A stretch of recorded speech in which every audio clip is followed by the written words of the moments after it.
I inherited my grandmother's house on a Tuesday. I hadn't seen her since I was a boy, and my memories of her were fragmented. The scent of damp soil, the papery feel of her hand, and an unshakable sense of secrecy that clung to her like the moss on her garden walls. The house was modest, but the garden was her true legacy. It was a chaotic masterpiece of life, overgrown and wild, but with the bones of something spectacular.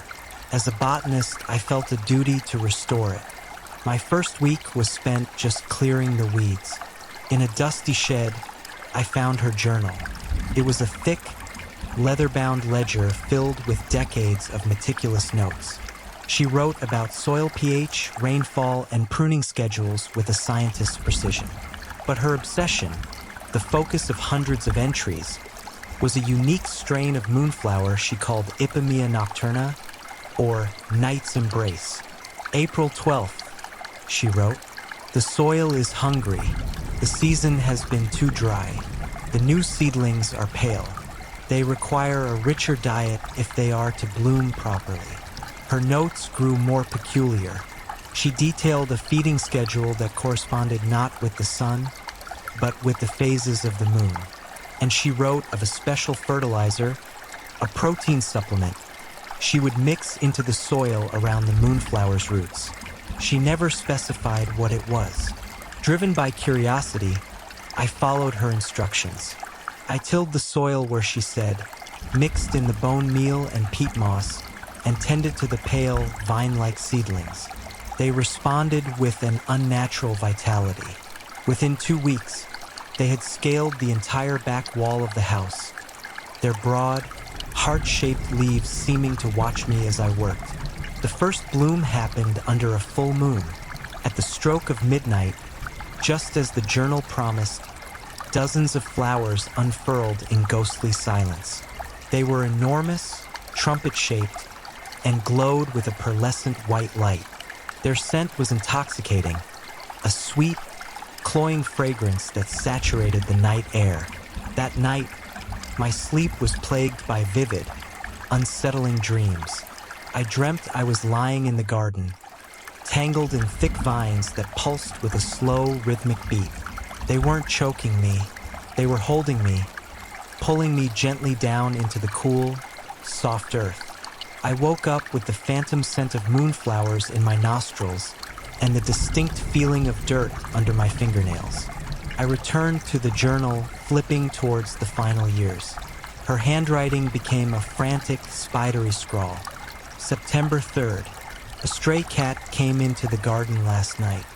It was digging near the roots of the eldest flower.